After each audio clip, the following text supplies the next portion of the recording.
हाँ, अस्सलाम वालेकुम जी। मेरा नाम है मोहम्मद रमज़ान है जी। मैं तो इंदे कि कोई वज़नी काम नहीं हुंदे, साह दी बीमारी है जी। जेड़ा मैं काम करना मैं थोड़ा बहुत करना साह चढ़ जांदा है। बेगम मेरी जी फौत होई हुई है ते मेरे 3 बच्चे हैं, काम हो नहीं सकदा जी। जी कोई इंदे गल्ला दा बंदा इंदे कोई दुकान बना देवे ते मेरा दोस्त एक कहेगा हो सका भी इत्थे दुकान रख के ज़्यादा बेचदा रवें ते बस रोज़ी पूरी करदा रवें जी, कोई हो जावे मदद। एक मेरा जी दोस्त हैगा, हो सका भी बच्चों दी अज दुकान पा ले ते बच्चों दी रोज़ी कमा सकना।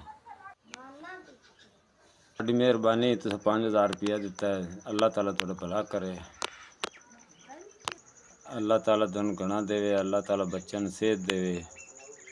मेहरबानी भाई, उमरा रब करावे तुहाडे बच्चों नू, अल्लाह ताला तंदुरुस्त रखे। तुसें 5000 रुपया दिता जी।